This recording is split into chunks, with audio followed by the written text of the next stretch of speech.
landmark edu. So alongside things such as your GPA, your extracurricular activities, and all your test scores, your ACT and your SAT are by far one of the most important factors that colleges look at when admitting you into the college. So that's something we're going to talk about today.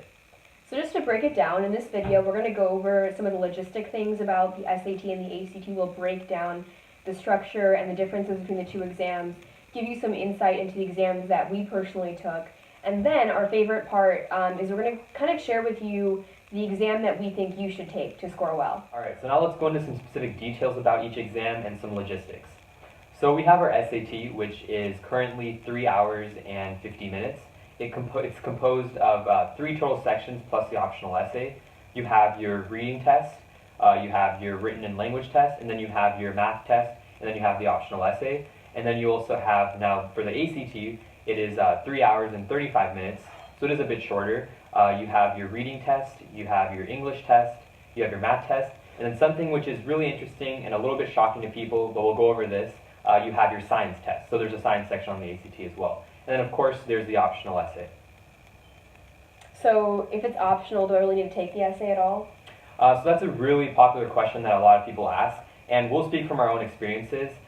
Nearly every single college that we applied to, whether it was public, out of state, private, almost all the colleges did notify that they wanted you to take the essay along with the test we were taking.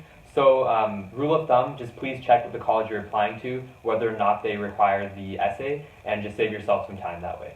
Definitely add for the UC system, even with the new SAT in place, they do require that you take the essay. So do yourself a favor and take the essay with those exams. And now I just want to talk a little bit more about the specifics of the ACT that I liked. So one thing is that the ACT has nearly 50 to 60 more problems in total than the SAT does. And what this means is that per question you have almost 20 seconds less. It's about 50 seconds per question compared to the SAT, where you have almost a minute and 10, a minute and 15 seconds. And the person that I am, I like working very fast through exams. I like putting an answer down, being okay with the answer, and moving on. So the ACT was a lot more suited to my style of taking tests, and that's why the overall format worked very well for me. And then one more thing I want to talk about is the science section. So there's this myth out there, this daunting science section on the ACT. Maybe I need to take AP chemistry, maybe I need to take AP biology to understand the science section. That is completely false. The science section on the ACT is purely how well you analyze data, how well you see trends.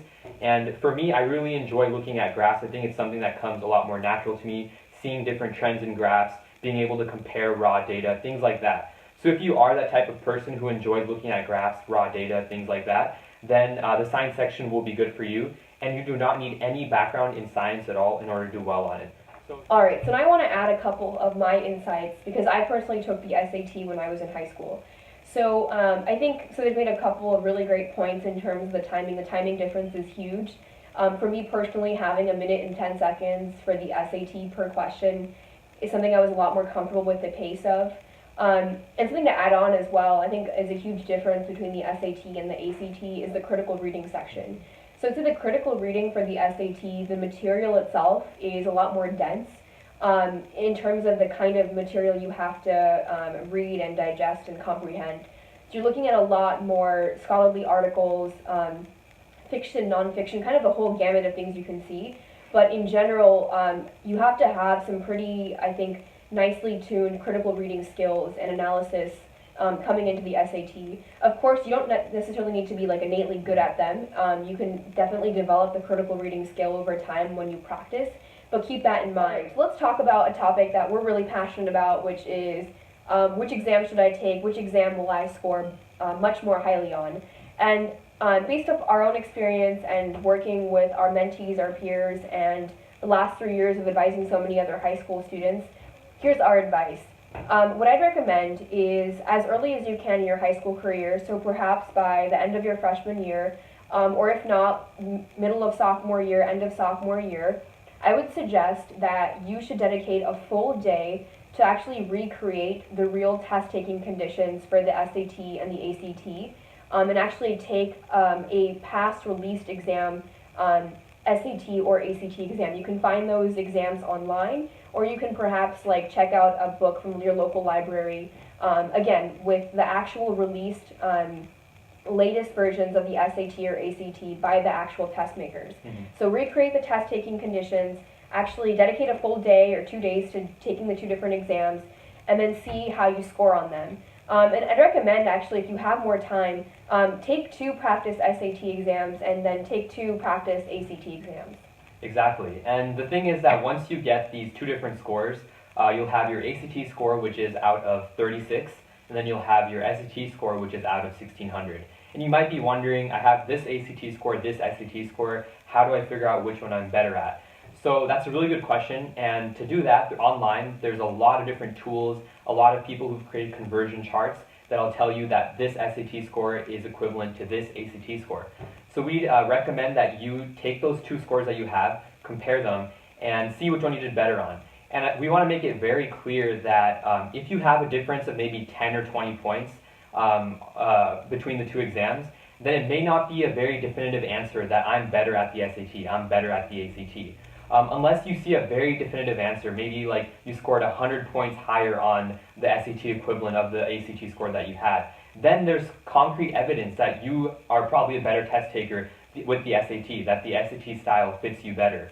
If you only have like a 10-point difference, then we suggest that you possibly take a couple more tests, see if that difference can change, and if not, then we suggest that you just figure out which test you like more and really just stick to that test. Because one thing that we really do not recommend is that you're going into your junior year and you're still not sure which test you like, and you're going back and forth between these 2 tests. And what that really does, it just sucks up a lot of time and effort out of the rest of your activities. And junior year becomes very stressful, college apps will roll around, and the last thing we want is that you're balancing these 2 tests as well as all these other responsibilities. So we wish you the best on the SAT or the ACT. And most of all, we'd love for you guys to give this video a thumbs up, subscribe to us, let us know how you like our videos, and of course, if you have any questions regarding personal things that you're dealing with regarding the ACT or SAT, or if you have any suggestions for other topics, please leave it down in the comment section. We'll be sure to get to you. So thank you, and we hope to see you in the next video. Bye.